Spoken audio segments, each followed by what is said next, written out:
কেন বিএনপির পায়ের নিচের তলে মানে ভারতকে আসতেই হবে আমি মনে করি। ওয়াই? বিকজ জামাতে যাবে না তারা। ওয়াই? জামাত চীন মনে করে পাকিস্তান পন্থী একটা রাজনৈতিক দল, দেয়ারফর মানে চীনের পক্ষে, অর্থাৎ জাতিশত্রু ইনডাইরেক্টলি মানে জামায়াত ইসলামী টু ইন্ডিয়া, রাইট?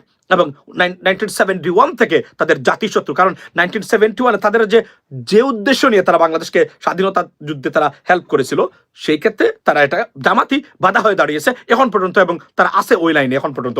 সব চেষ্টার পরে জামাত রয়ে গেছে সেই জায়গাতে, জামাত তার পলিসি পরিবর্তন করে নাই। তাহলে কি বাকি রইল কারা? বাংলাদেশ। এবং বাংলাদেশে তাদের গ্রিপটা নিতেই হবে। That desperate because it is a big market for India. $18 billion এর market is going to go up to $25 billion in about 2 to 3 years time. So they know that this market is very important for them. They cannot leave this market. Therefore they need some agents. Awami League gone, what kind of আচ্ছা, আওয়ামী লীগ গণ তাদের agent কারা? একটি বার মনে রাখবেন যে BNP ছাড়া, pro BNP policy ছাড়া আর ভারতের কোনো বিকল্প নেই। বিএনপির কাছে আসতে হবে এবং বিএনপি তাদের লাস্ট ভরসা। তাহলে কি করতে হবে?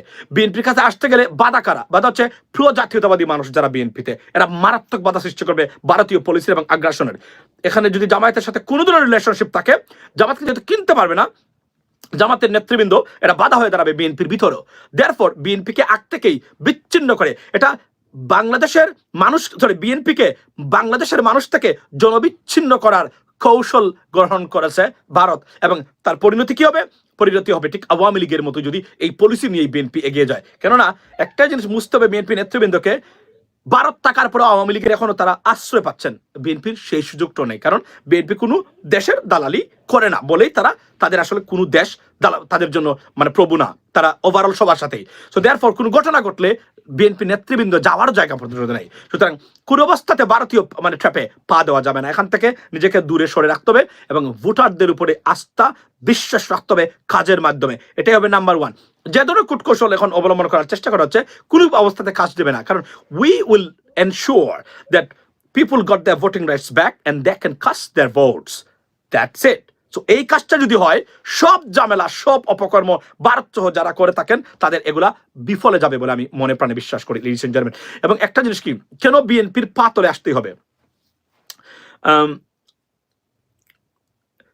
যেহেতু তারা মার্কেট ছাড়তে পারবে না বাংলাদেশ, তাদের they need some agents or someone who can be on the basis of political perspectives and credibility assessment for India.